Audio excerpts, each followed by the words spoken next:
Hello, everyone. Thank you very much for joining today. I think we're ready to get started with our panel on China. I'm very pleased to be here in Dubai today to talk about the long-awaited recovery of the Chinese outbound tourism market. I'm going to start today's session with an overview of what's going on in terms of outbound travel from China and some of the trends we're starting to see in terms of consumers' plans, sentiments, and preferences for travel this year, as well as where the Middle East, notably the Emirates, fits into all of that. Following my presentation, we're going to hear from Peggy Lee from SPS Affinity, who's based here in Dubai and will be able to give a more micro view on the potential for Chinese tourism to the region. And then in the last part of today's session, we're going to have a panel discussion together with Peggy and Winnie Chu from Dorset Hospitality International, as well as a chance for you to ask questions as well. Today I'll be presenting quite a lot of original data and insights from Dragon Trail International. Just to give you a little bit of background about who we are a marketing solutions company with offices throughout China and the UK. And in addition to research, our work focuses on B2C and B2B marketing for Chinese outbound tourism, helping destinations and businesses around the world to attract the Chinese outbound tourism market. We specialize in digital marketing, research and strategy consulting, events, and market representation. Since the spring of 2020, we have been regularly conducting Chinese traveler sentiment surveys, and today I'll be sharing many insights from our latest survey report, which came out just last week. But first, I wanted to give a quick summary of what is going on in terms of outbound travel from China and the rules surrounding that now, just to make sure that we're all on the same page. So, as you probably know, prior to the pandemic, China was the world's #1 outbound tourism market, both in terms of traveler numbers and in terms of traveler spending. Now, all that came to an end when COVID struck, and there's been barely any Chinese outbound tourism for the past 3 years. But then starting at the beginning of January, China reopened again. The official advice against traveling outbound for any non-essential purposes was dropped. The government started issuing passports again, and the strict quarantine on arrival policy for inbound travelers was dropped. But for the first month of China's reopening, Chinese citizens could only travel outbound independently, since Chinese travel agencies were still banned from selling group packages or any kind of travel package that included a minimum of a hotel and a flight together. This started to change from the 6th of February with an initial list of 20 countries around the world, including the UAE and Egypt. And then in mid-March of this year, they added 40 new countries to the list, including Jordan. According to the official Q1 2023 data released by the National Immigration Authority of China last week, or a couple of weeks ago, there were 65 million border crossings in Q1 2023. This is a 116% year-on-year increase, and it's around 38% of 2019's levels. Notably, more than 5 million regular passports were issued during this period, and more than 19 million permits for travel to Hong Kong and Macau. Now, in turning to our sentiment survey results, in the first week of April, Dragon Trail surveyed 1,012 Chinese who have an interest in travel, and 40.7% of them have previously traveled outside of mainland China. When we asked about outbound travel plans for the rest of the year, we found that there was a lot of uncertainty. More than half of travelers either want to go abroad in 2023, but they haven't booked their trips yet, or they're not sure if they'll travel abroad this year. Only 5% of survey respondents had already traveled abroad this year, and a further 10% had their trips booked. So this uncertainty can be seen as an opportunity for travel destinations and businesses. There's more than a quarter of Chinese travelers who want to go abroad this year, and some big holiday periods coming up. And now you have the opportunity to convince them that it's your destination that they want to visit. Then, of course, we have another 27% who aren't sure if they're going to travel abroad this year, and they could use some convincing too. Finally, 31% of our respondents said that they definitely would not travel outside of mainland China this year. And we wanted to understand the reasons that those travelers are reluctant to go abroad. We asked them a follow-up question. Many respondents said they either didn't have enough time or enough money for an outbound trip. And unfortunately, that is not something that we in the tourism industry can do much about. But actually, the biggest reason not to travel abroad was concern about safety. Respondents felt that mainland China was much safer than other destinations. They worried about unfriendly attitudes towards Chinese visitors, as well as about their personal safety and COVID risk, as well as political instability abroad. So safety, stability, and friendliness need to be core messages in both consumer and trade marketing in order to assuage fears that these travelers have about leaving mainland China. The recovery of the Chinese outbound travel market so far in 2023 has been a little bit slow. And this is impacted by things like flight capacity as well as visa applications. But another thing to consider is that most Chinese who want to travel this year, they're actually planning to do it in the second half of the year. In our January traveler survey, we found that the numbers of people who said they plan to travel outbound in any of the holiday periods in the first half of the year were pretty modest. So for instance, if we look at the May Labor Day holiday, which is going on right now in China, only 14% of the travelers said that they wanted to travel abroad during that time. But then when we look ahead, 42% said that they plan to travel abroad in July and August. And then a further 32% wanted to go abroad during the Mid-Autumn Festival and National Day holiday that's coming up between the 29th of September and 6th of October this year. So it looks very likely that we will continue to see increased Chinese tourism as the year progresses.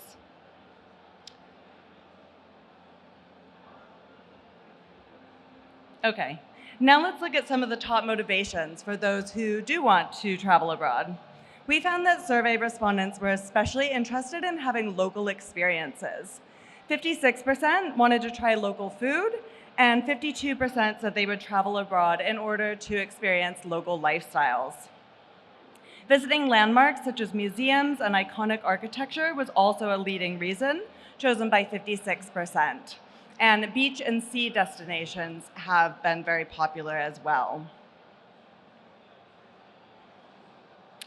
When preparing for the recovery of Chinese outbound tourism, it's good to know what the biggest trends were in domestic tourism over the past 3 years, as this could influence traveler preferences now. Many of these trends were things that we were already starting to see before the pandemic, and they've just been accelerated over the past 3 years. So first, tour groups got smaller, with travelers moving away from the traditional large group tour and more towards independent travel or small private groups. We do think there's definitely still a market for outbound group tours, but travelers might prefer smaller groups of around 10 people as opposed to those traditional tours of 50 people or more. Second, like everywhere in the world, outdoor activities were really popular in China over the past 3 years, especially camping or glamping, which really took off throughout China. Hiking has also become a popular travel activity. We also see that travelers are now less satisfied with generic tour products and that they want to travel to either explore their own personal interests or to really learn something from their experience. And lastly, water sports and winter sports have both become increasingly popular, including surfing, diving, and snowboarding. In our latest Chinese traveler sentiment report, and I want to know also that there's a lot of charts up here with data. We do have printed copies of our latest Chinese traveler sentiment report that my colleagues have and will be able to distribute after the talk today if you're interested. And the full sentiment report is available to download for free from the Dragon Trail website. So in this edition of the sentiment report, we decided to do a special deep dive for the hospitality sector in order to provide post-pandemic insights for hotels and other accommodation providers. Although the Chinese market has developed and matured very considerably over the past decades and years, our survey results actually indicate that many recommendations for hotels hoping to cater to this market remain consistent with years or even decades in the past. So convenient location for getting to the airport or train station ranks the highest priority for travelers at 56%. But the second most important factor is having Chinese-speaking staff. Then 50% of travelers said that they wanted to have an electric kettle or hot water provided to the room. Free Wi-Fi is also a must at 48%. Almost a third of Chinese travelers said that they expected to have Chinese breakfast options, but that's not as important as simply providing breakfast at all, which was chosen by 45%. Now let's take a look at destination preference. We asked all survey respondents who said that they definitely plan to travel abroad or that they might travel abroad this year to tell us where they would want to go. The top 10 destinations are mostly in East Asia, with Hong Kong at the top of the list, and Thailand, the most popular destination beyond Greater China. Looking at long-haul destinations, France and Australia are the top two. But looking at all the destinations that survey respondents said they wanted to go to in 2023, we found that the list was very diverse and included countries on every continent. It's not surprising that Asia is in the lead, accounting for nearly 75% of respondents. 15% of respondents chose countries in Europe, mostly Western Europe. Then 4.5% picked Oceania, 2.7% North America, 1.3% Latin America, and less than 1% each for the Middle East and Africa. Among the survey respondents who did pick those latter regions, the UAE and Saudi were the Middle Eastern countries chosen by the most respondents, and almost everybody who said they wanted to travel to Africa picked Egypt as their destination country. Beyond this year, where in the world do Chinese travelers intend to go? We asked all of our survey respondents to rank world regions on a scale of 0 to 5, with 5 being extremely likely to visit and 0 being not likely at all. Northeast Asia was the most popular world region, followed by Europe. As we can see from the answer to this question and the last question, Europe is the destination outside of Asia that really has strong appeal for the Chinese market. Next on the list of regions was ever popular Southeast Asia, and then South Asia, a region that includes Sri Lanka, the Maldives, and India, also ranked comparatively high. The Maldives actually ranked 10th in the list of 2023 destinations in the survey, just below Russia. North America and Oceania ranked similarly as world regions for future outbound travel. And then we see Latin America, Central Asia, the Middle East, and Antarctica more as niche destinations. But for the Chinese market, even a niche can be quite sizable. So let's take Antarctica, for example. On this list, Antarctica is the world region that Chinese travelers were least likely to say that they would go to. But prior to the pandemic, China was Antarctica's second largest source market for visitors, and interest from the Chinese market and travel to Antarctica in 2023 has already surpassed 2019. We also see quite promising results for Dubai as a destination when we look at more experienced Chinese travelers. In this year's survey of high net worth Chinese by the Hurun report, Dubai was the world destination that had the biggest increase in popularity compared to pre-pandemic.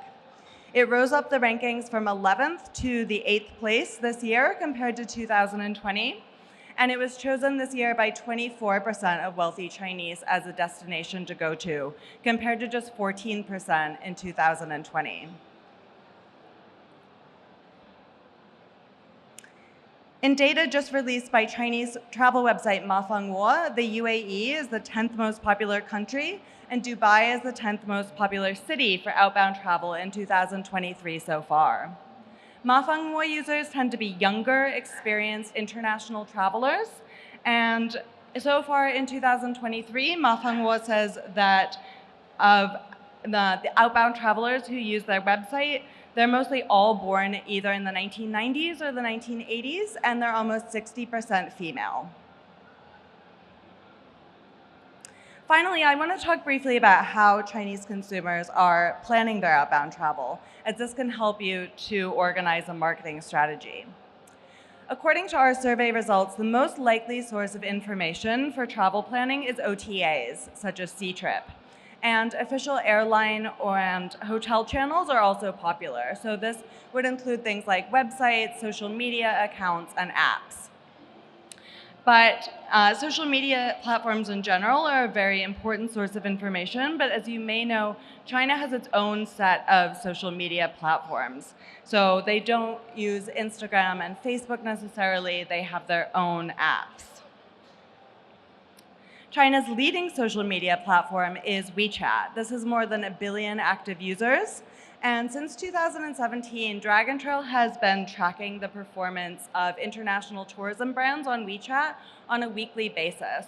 And we release weekly rankings as well as quarterly and annual reports. Now, looking at Q1 2023, based on total content views, Dubai ranked second among all municipal and regional tourism boards in the world, and Abu Dhabi ranked fourth. Looking at international airlines, Emirates has had really strong performance on WeChat recently, and it ranked fifth. Emirates is also only one of 2 non-East Asian airlines on the top 10 list. Looking at some of the top WeChat content from Middle East in the past quarter, there was an FAQ post by Dubai to let Chinese travelers know that they didn't need a visa. There was also information from Emirates about resumed flights between Dubai and Beijing, Shanghai, and Guangzhou, and there was a guide to golf in Abu Dhabi. So that's it for my presentation, but as I said before, if you are interested in reading the full April 2023 Chinese Traveler Sentiment Report, as well as any of our previous sentiment reports, it is available to download and read for free, alongside lots of other resources on the Dragon Trail website. And we also have some printed copies of this year's report, this month's report, if you come to see me after the presentation. So at this point, I'll turn over to Peggy for a closer look at Chinese travel to the Middle East, and see you later during the panel discussion and Q&A. Thank you. Good afternoon, everyone. Well, first of all, thank you for having me here. I'm probably no stranger to among the industry colleagues in the Middle East. Just something about my company. We are operator as well as marketeer in that extent. Through the fact that with my team of colleagues, we are hotelier as well as ex-restaurateurs. Myself, ex-Michelin star restaurant operator, and have had the pleasure to be judges at the Caterer Middle East Award, as well as during the Expo 2020, we are the food and beverage consultant for both the China Pavilion as well as Venezuela. So for me, looking at this market is not only on how to attract the Chinese and how to make sure they're well looked after and they're willing to stay with us. So just a bit of the data, which has not actually been shared because it takes us painstakingly. It's very hard to find data around this region. So according to various news from China CNO as well as the Chinese embassy, at the moment to date, approximately 3 million China national dwells in the MENA region. Now, with that, there are an estimate of Chinese speaker of up to 3.1 million. And Dubai, or UAE rather, has the highest headcount of Chinese expat, with this year currently at 300,000 from the China embassy. But at the very heydays, it was almost reaching to the point of 500,000. And the fact is, I also need to mention the fact that there is 1 million of China national lives and works in Africa. And the reason why I mentioned this, I will later on explain further to you. Now, through the numbers that you see is relatively staggering. The Chinese population in Dubai, we started to see the second generation, but not yet the third generation. And as you see from the survey that we've gone through, majority of the Chinese who lives in the region are in the prime working age of 25 to 44. And this also gives a very good sentiment of the Chinese state of mind when they come to the region. Obviously, the investment is staggering, and I'm sure we appreciate and we see more numbers coming through of after the recent visit from President Xi to Saudi and various. Ooh. So these are some of the news that I'm sure is no stranger to all of my industry colleagues in the region, from seeing all the infrastructure projects, various from the China State Construction Middle East to Huawei and the various brands. And the sentiment is very, very welcoming because the Middle East region is a very pinnacle part of the China government Road and Belt Initiative. And when we look at it that way is, well, I get asked this question all the time. When is the Chinese coming back? When will we see the Chinese going back to the heydays when we see them back in 2018, 2019? And the reason why I come up with the MICE side of the business is because this is where we start seeing in the Chinese visiting.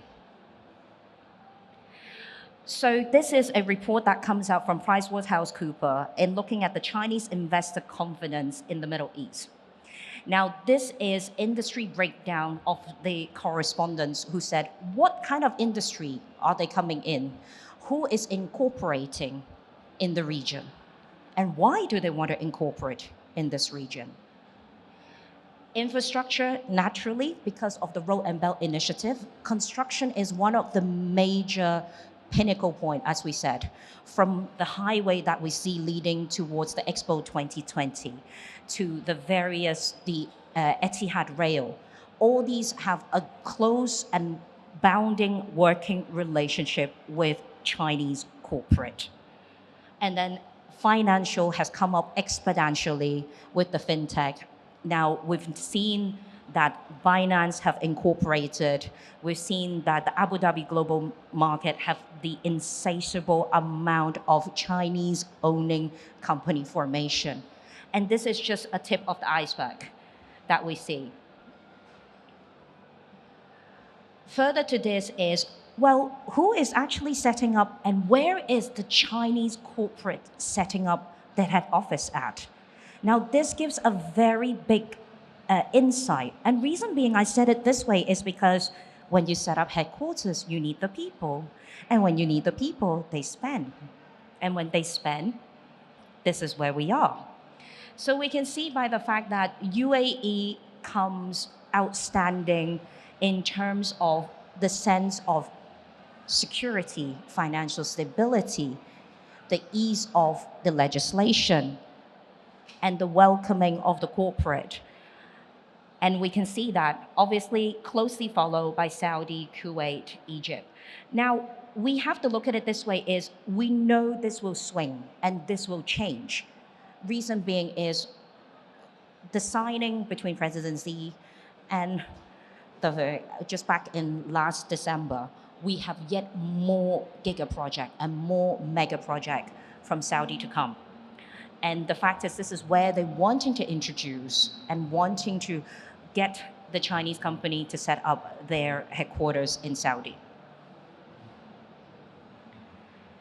And this is what we look at it is the distribution of Chinese investor business and the marketing activity. UAE still by far the preferential, or shall we say, is living up to its name as the springboard of the Middle East.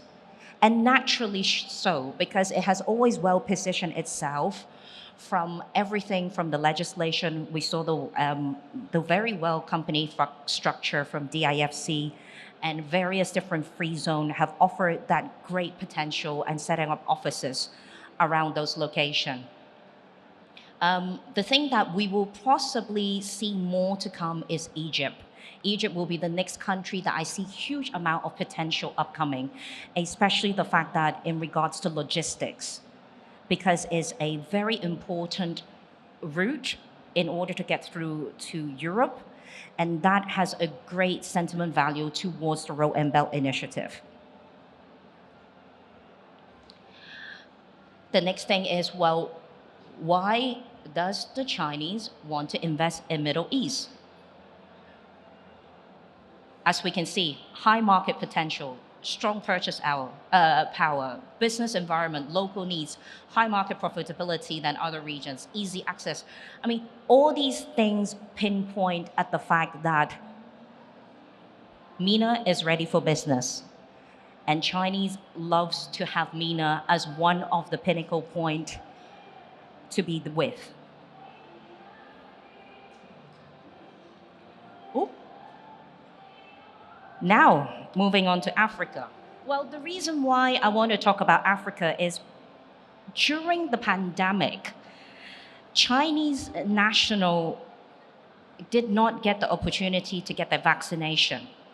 And there was a special offering by the Chinese government that all the China national can travel up to UAE to get their vaccination done. Now, this then offers a different pivot towards medical travel in the region during the MENA area, because Africa is lacking of the medical infrastructure. So therefore, this is the next interesting pinpoint, and this is the next interesting thing that the Chinese expat in the region will travel up to the UAE in particular for. So these are some of the figures that I got from the China Situ Trade. At the moment, over 10,000 Chinese firms currently operates there. Majority of them are in infrastructure, and majority of them are also in the commodity, mining, etc. Obviously, the biggest Chinese private companies operating in Africa are Huawei and the various household names that we all see. But there are other beneath that we don't see is the local Chinese general traders.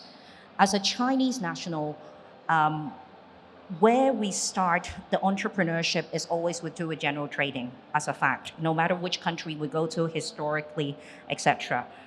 And that unfortunately never really get highlighted on any of the data because you have to go through various different sources in order to know. So whatever that figures that I'm giving you, I can already tell you so that the number is actually going to be an extra 5% on top of the figure that I am offering in various understanding.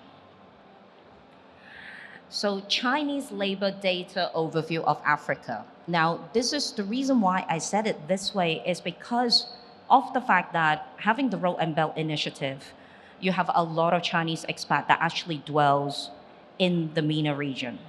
And the MENA region is encompassed with the Africa together. So when we look at how to attract Chinese expat in the region, I always consider Africa to be in the platform. And there is a reason behind it.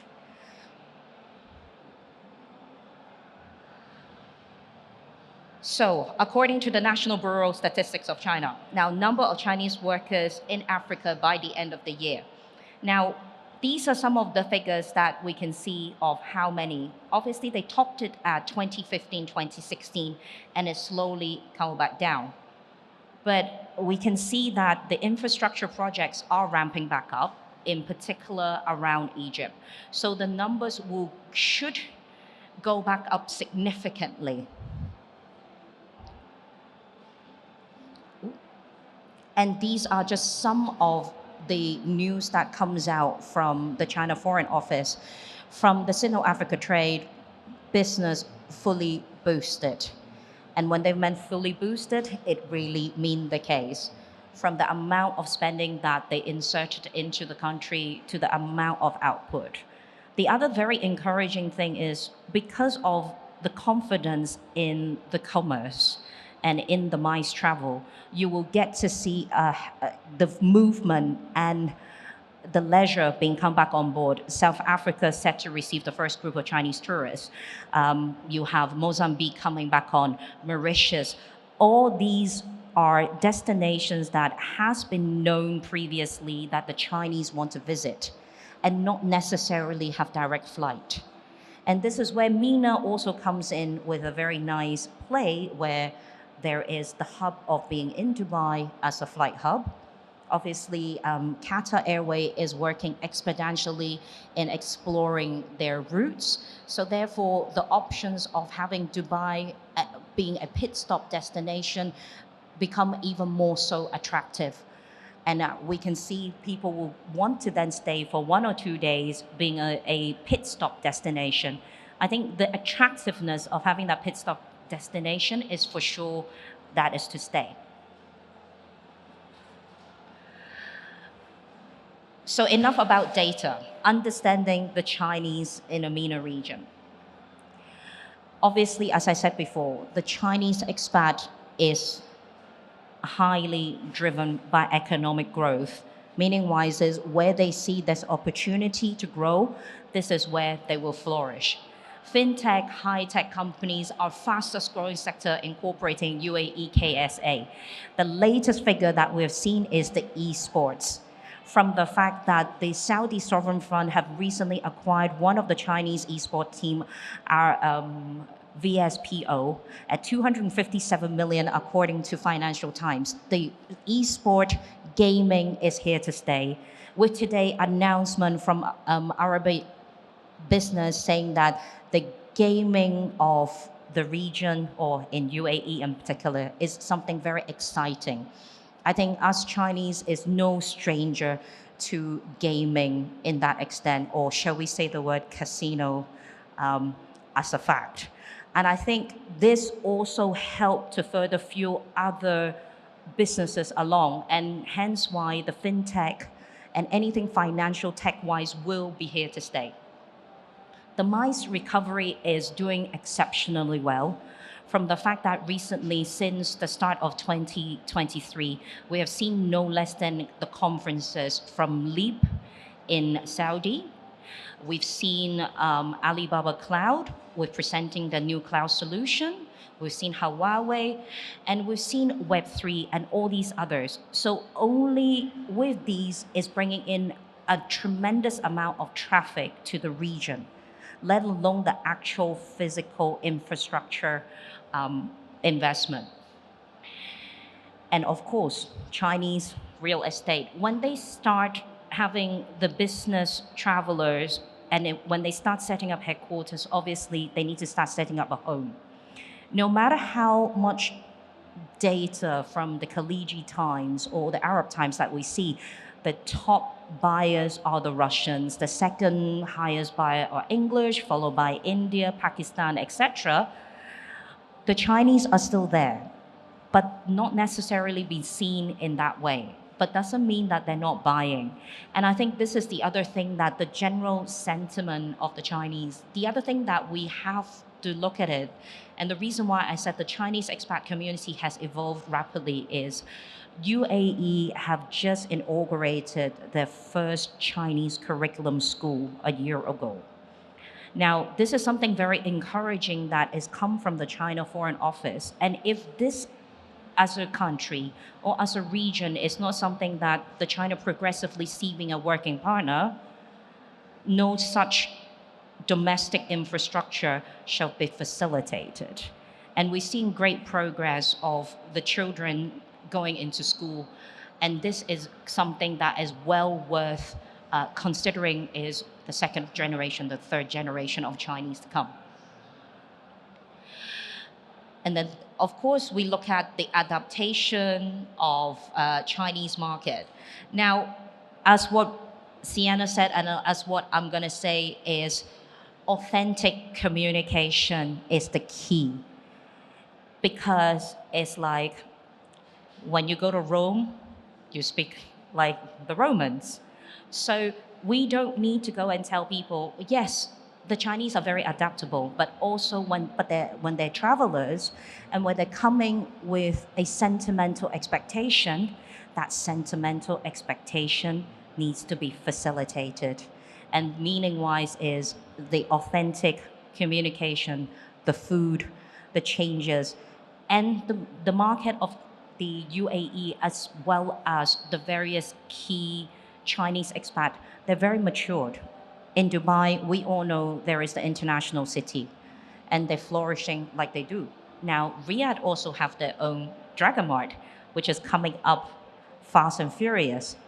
And they are going to be the spokespeople or the local guide to give out the authentic content on the various Chinese platform in order for people use as a gauge or compass to know where about they need to visit or travel. The next one that I wanted to show is a very cute video that has recently done by the Dubai Tourism, and they've done a very exceptional job about it. So it's about something old and new. The old lady in this video is Madame Aouyang, who has been living as an expat in Dubai for 50 years. So it's as long as the United Arab Emirates have incorporated, Madam have stayed in this. And you can see the authenticity of the video itself is showing the fact that the relationship and showing this lady called Mina, who are just a new visitor. How can that from a local person who lives there to show a new person where to go and where to play? And I think this is a big thumbs up and well done to the team at Dubai Tourism. They've done an exceptional job in really transcending a lifestyle piece that generally you don't get to see. And I just happily had the pleasure to get this downloaded from the Chinese app. It's not even on the Dubai Tourism website, which is quite fun to see. Now, when we look at, obviously they're moving on to what is the opportunity for my industry colleagues? There are actually a lot more. Digital marketing, whether you know it, whether you don't know it, whether you want to do it, and whether you not want to do it, is you got to do it as an answer. There is no Google, there is no Facebook, there is no Instagram. It's a complete different algorithm. You need to deal with WeChat, Weibo, Xiaohongshu, and everything else if you want to get to your Chinese customer. But that's not the only thing. There are more to it.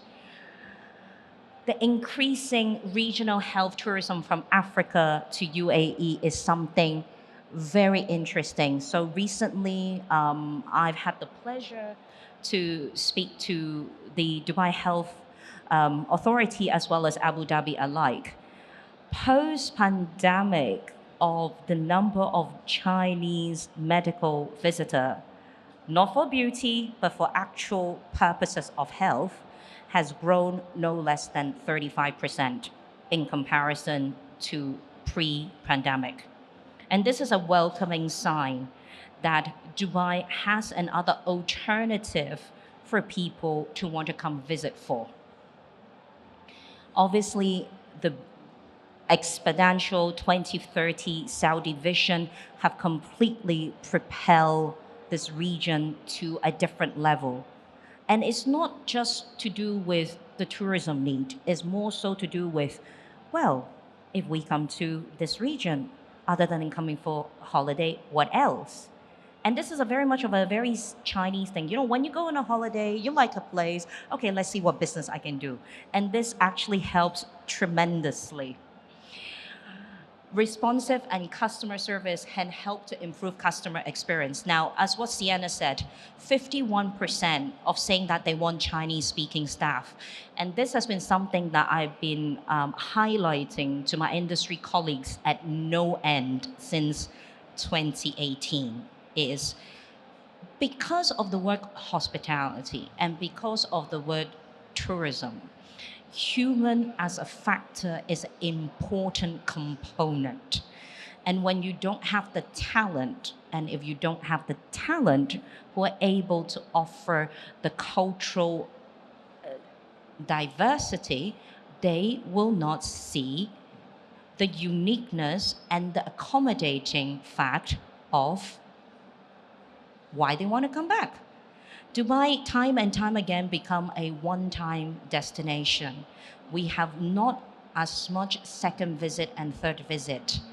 That has got to do with talent, personality, delivery. So this is just something for the industry colleagues to understand, well, what is Chinese social media WeChat?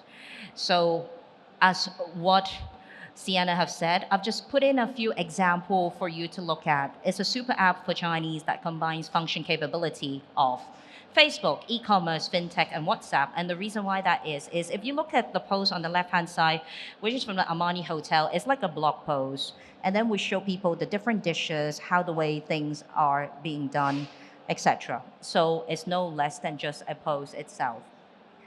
But then if you look at this one, which is by Emirates, it has the functionality of booking, how to know about, it's almost like an online directory and people can book on there. And we can see the difference of how welcoming the people back to Shanghai, etc., the flying again. This is the way to communicate with the Chinese community. Then we look at Denping. So Denping, in a way, how I explain it in layman terms to my industry colleagues are the Chinese equivalent to TripAdvisor, Google Map with e-commerce capability and allows user to comment and grade the venues visited. So I'm just showing examples of the different cuisine, the entertainment, the retail, etc., the adrenaline sport. The Chinese time and time again would want to go to these when they research where they want to visit, how to plan the trip. What more can they do? And this is where this all comes into play. Then this one is what Sienna was saying, Xiaohongshu, or in the layman terms, we call it the Chinese Instagram with InstaStop capacity. And this is where we all see the different sentiment of the videos, etc., of the different blog posts that we can see. They wanted to come, they wanted to visit, where do they go to search?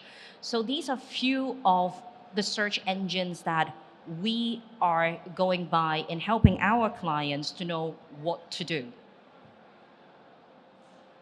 Ooh. Oh my goodness. So the emerging theme and activities. I agree exactly what Sienna said is the hiking, but there are more to it.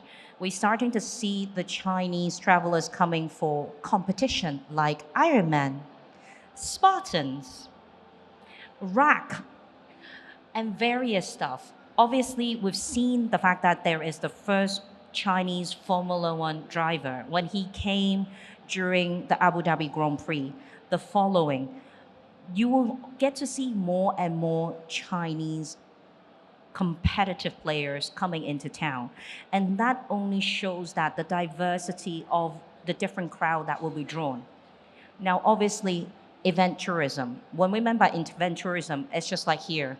We're at Arabian travel market. There is index. There is cityscape with the property. There's Go Food with the food. So these are also a very propelling factors of how the Chinese tourism will return. And we will see more and more Chinese visitors in terms of exhibitor coming back in town through the fact that the recent Doha Jewelry Fair had the record number of turnover. And a lot of those jewelry are only assembled in the Far East. So we will see more and more of the jewelry coming in. The other thing is education tourism. And what we mean by education tourism is we're starting to see a lot of the Chinese children, if they don't go to Europe for their English classes, etc., they come here for summer school. There are Manchester United or Manchester City football camp for summer being in Dubai.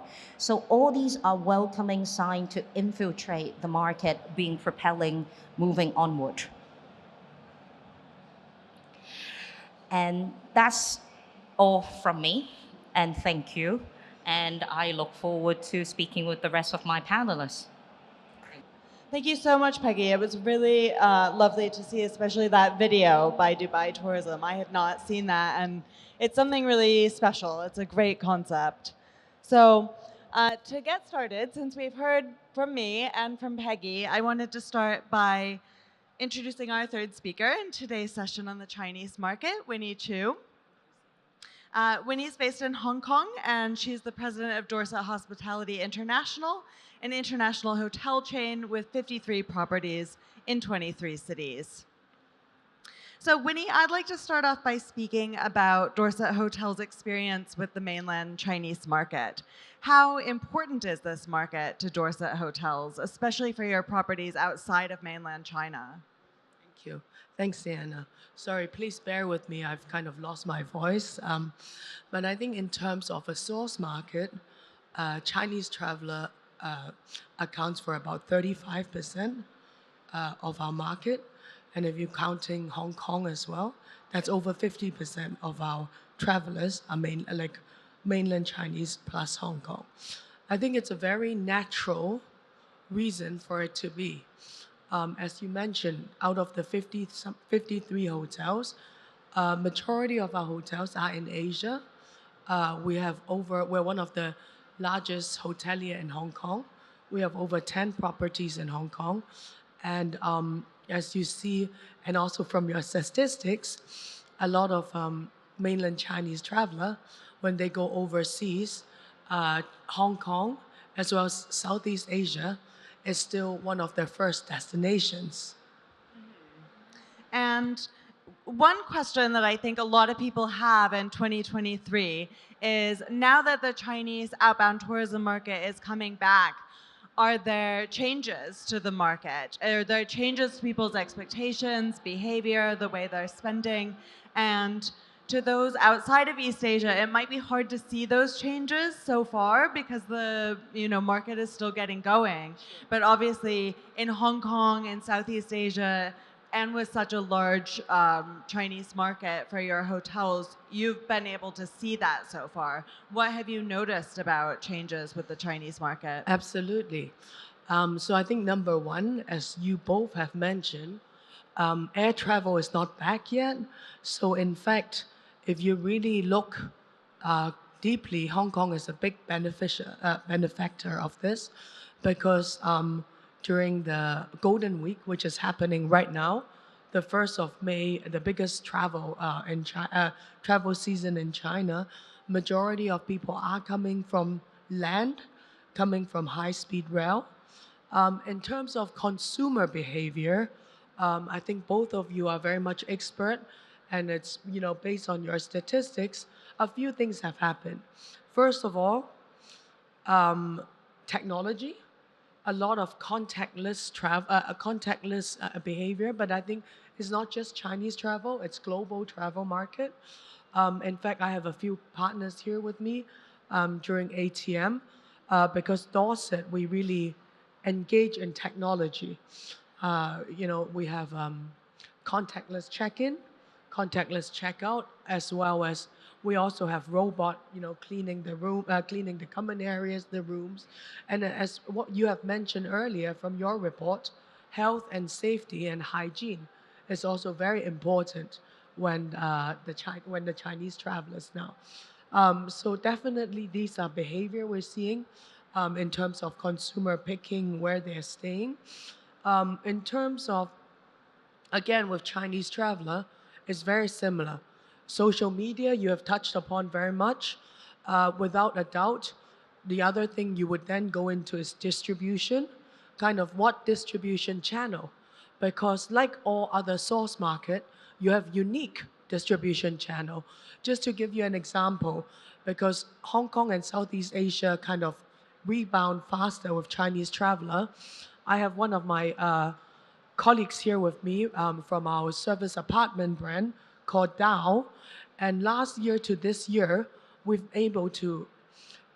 GOP has seen over 80% growth. in our total number. And a lot of them are also from, of course, Chinese. But I think what our group do best at is distribution. How do you focus on the Chinese distribution channel? How do you really using what you talk about on social media first to engage them? After you engage them, direct them to our distribution channel. And the last but not least is, of course, payment gateway. So again, with payment gateway, WeChat is a very important one. Alipay is equally important, and there are more and more payment gateway being developed. So I think these are really trends that we need to follow as operator. Thank you. I'd like to shift gears slightly to speak about one of my favorite topics, which is food. Obviously, we have seen on many occasions and in the most recent Chinese traveler sentiment survey that trying local food is one of the top reasons that Chinese travel abroad. But at the same time, things like having Chinese breakfast is important in the hotel. So, Peggy, I wanted to ask you, because you have deep experience working in the restaurant industry as well.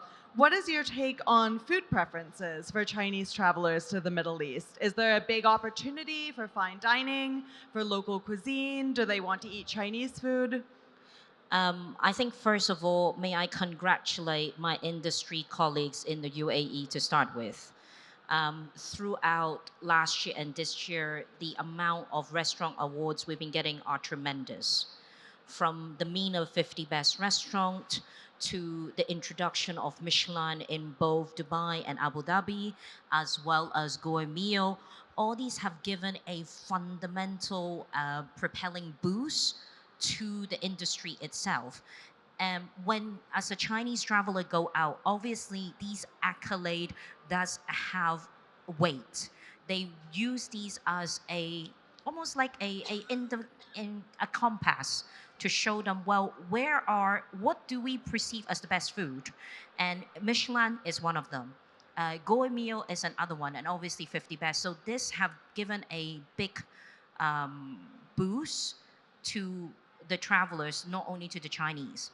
Yes, Chinese, we are still creature of comfort, just like anyone else. You know, my friends who are the Aussie will still want their pies.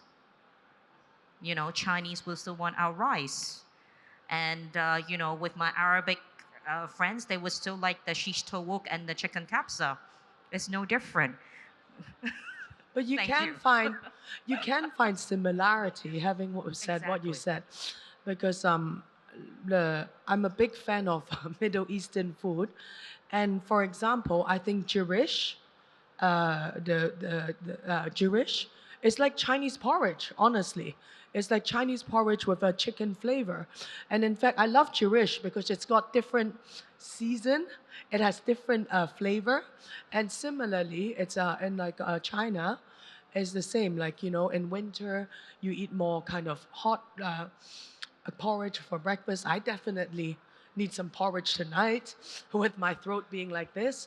But same, there's similar food culture. And as you said, I think the guides are very important. Michelin is very important globally. In China, becoming more and more important is something called Heizhenju, which is called black pearl. So again, this is very much in all the social. I think you can see more of that. That actually, because it's very user generated. Apart from being ranked like Michelin, Black Pearl actually have a lot of user generated content. So I think that is a good mix because you first have the ranking and then you have also the user comments. And a lot of us, when we travel, of course, being the guide is important, but having user generated content is equally important. And definitely with modern traveler, that's really important. Thank you. Now, speaking about marketing a little bit, because we see, there are so many Chinese social media channels. At the same time, B2B is still quite important. So, Peggy, if you were advising a new client, let's say a destination or a hotel or attraction in the Middle East that are just getting started with trying to attract the Chinese market, what would you tell them the starting point should be for marketing? I think first and foremost is they need to set the agenda right to start with. What I meant by set the agenda right is you need to look at the locality of where your property is. Are you in a business district where you need to focus more on a MICE traveler? Or are you more as a resort where you needed the leisure traveler? I think that's the first thing they need to establish. And from there on, yes, you do need OTAs. Just like the conversation I have with my restaurant colleagues, aggregators, all these delivery apps, they are there to enable you to bring the brand awareness. However, if you dependent on them too much, they become a burden. How do you balance your business strategy proposition of your own marketing attribute against the aggregator's capability? This has to be done. Um, I always look at it, the fact that WeChat and Xiaohongshu is probably the two must-have for any hotels or any tour operators. Reason being is these two gives the bandwidth of the booking and the e-commerce to book. And as we all say, the most beautiful content you do, those are the bait. If you don't have the call to action as the e-commerce as the hook, you will never get your food. Thank you. Now, we just have a couple minutes left on our session, so. Oh, we can take a question from the audience. Yes, go ahead. Can somebody bring a microphone?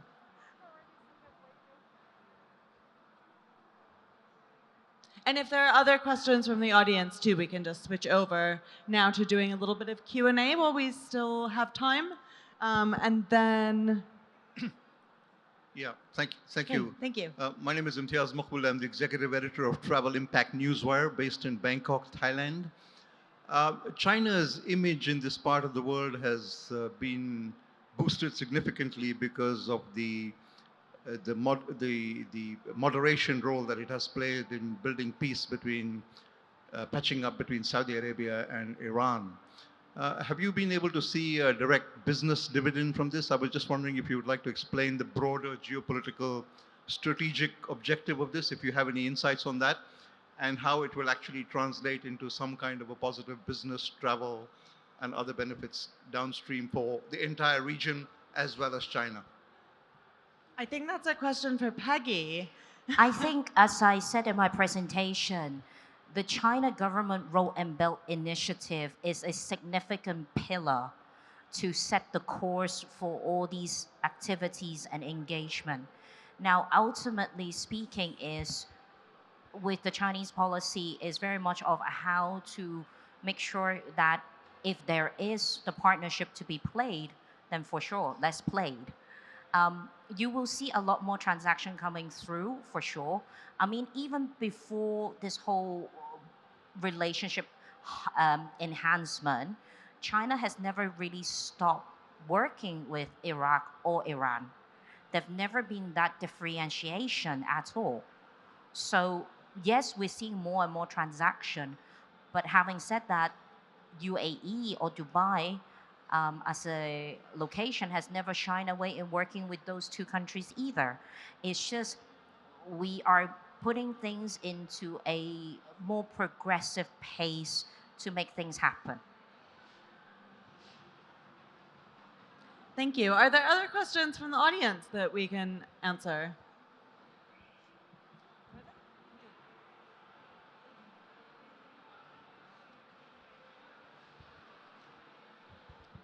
Hello, I'm Zhiwen Zhang from the People's Daily, China, 人民日报.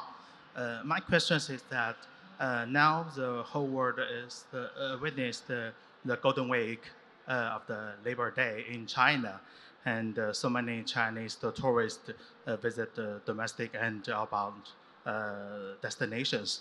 So, as the professional of the tourism, I want to know what is your comment on the performance of the Chinese tourism, development of Chinese tourism, and what is your perspective towards the future market from the Chinese? Thank you. Thank you. I can answer that. Oh, yeah. So So the question was about the performance of the Chinese tourism market during the May Labor Day holiday, which is going on right now. So when we look at domestic tourism in China, actually traveler numbers for this May holiday were ahead of where they were pre-pandemic. They were up around 10%. And this is incredibly impressive, huge numbers of people traveling within the country.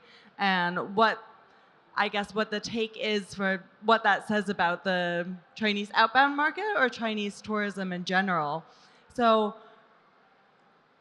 during the pandemic, there was a period where COVID was going on outside and other places in the world that had locked down, but it had been controlled in China. And we started to see the domestic market almost hit pre-pandemic levels already then. So this is really the second time that the Chinese domestic market has recovered from COVID. And we can see that that recovery is very fast and very dramatic. The recovery in terms of outbound tourism is a little bit slower. I think it takes people time to make plans. Flight capacity is coming back. It's still not where it was before, but it is on its way back. Places that require visas of Chinese citizens it's become slower because of that. But Chinese outbound tourism is coming back. And we can see the enthusiasm for tourism and travel in the Chinese market when we look at the domestic market. And it's only a matter of time, I think, before we start seeing numbers really bounce back to pre-pandemic or even surpassing pre-pandemic levels outside of China. I think to add on, because of flight capacity, there's a few things that we're seeing. The average length of stay is longer. The amount per capita, per person willing to spend when they're on traveling is much more. In terms of traveling behavior, it used to be a lot of shopping trips and all that, but you see a lot more experiential trip. Again, I think it boosted by the social media because you can take all this video content and then showing it back home and all that. So I think definitely these are the trends that we are seeing. And you're right. I absolutely think that the Chinese traveler is coming back. And again, I think as the gentleman's question, and what we have concluded earlier on the panel, it's very important post-pandemic for Chinese traveler to feel safe. Feel safe not necessarily from COVID, but feel safe as in you feel welcome because of the geopolitical situation. In fact, there's a lot of misunderstanding. There's a lot of dynamics that has changed, and hence I think with the very good relationship between Middle East and China, it is definitely on a benefit because it's important for us to feel safe when we travel. We're here on a happy trip. The last thing is you don't want you need to feel threatened or anything. So I think that way I'm very bullish. Thank you. Do we have time to take one more question? Okay, just one more. And My name is Ibrahim Balsini. I am from Saudi Arabia. I would like to appreciate all the information you put about the opportunities in Saudi Arabia in terms of Vision 2030, in terms of the number of travelers, all this really attractive. And there is a big Chinese community in Saudi Arabia. And the film you showed that we can find easily plenty of people who can play that role between the people who are resident from since long time and now. And also in terms of cuisine, as Winnie appreciated Saudi cuisine, and she's interested to put one of the Saudi cuisine restaurant in one of her hotels. Saying all of that, I see the Saudi market is not yet ready for Chinese travelers in terms of accommodation, in terms of food, in terms of Chinese-speaking people. So what is the fast actions that should be taken from Saudi market to welcome this number of Chinese travelers to Saudi Arabia? Thank you. Thank you. Okay. I mean, as a hotelier, I do think with the different social media, I really believe in, at the moment, it's really video content. Whether you're ready or not, I think it's how you kind of explain the culture, how put context into things. I mean, just now we didn't really touch on a topic which I feel very passionate about, is again about live streaming. In fact, if you look at booking channels like Flicky is the Alibaba's kind of booking channel, which is the second biggest now, and it's incredible. Just video streaming. I mean, our group has done one of our record video streaming is within 1 hour of video streaming, explaining kind of the amenity of the hotels, explaining all that. We sold 6,600 packages in less than an hour. So again, if for example, what my recommendation is, if for different countries or different places you would like to promote, is to get a video content out there and actually start streaming, because China is so big. You have customers for every taste. So that's kind of a very fast call to action, I would say. I think the biggest issue is also with the transportation. I obviously travel to Saudi regularly, and the Ubers are as exhilarating as the roller coaster, if I may say so. um, so therefore, that touch back up onto the safety aspect. And when half of the taxi driver does not understand the question, and there is no apparent public transport infrastructure, we are running into a certain lifestyle basics. And I think those lifestyle basics needs to somewhere put on a fast pedal. I think that's the first thing we need to look at. Second thing is more so on the fact that the hotels is also a bit of a far and few between. I think, for example, if I go to Riyadh, where do you want to stay, and then where do you visit? Where are the tourist attraction? So there is no apparent tourist attraction that they can really plan a route to go visit from a leisure perspective. Now, obviously, for the corporate, these guys are well-oiled machines. They know where they go, they know where Kingdom Tower is, they know where Kaf is, and zoom they go. So that's a different preference, and that's why I said the MICE market in the Middle East will help to propel the leisure, because backing up what Winnie said is they will also like to record their daily style livelihood through videos, through vlog, and that will help people to climatize it prior of visiting. Thank you so much. I want to thank a huge thank you to both speakers for your insights, and thank you to all of you for staying around for such a long session today. So I know we're all here afterwards while the show is still open. If you want to speak to us, if you want to get a copy of our new Chinese Traveler Sentiment Report, I've got these, and some of my colleagues in the back have more copies. So thank you so much, everyone, and let's hope for an accelerated recovery of the Chinese outbound tourism market to come. Thanks.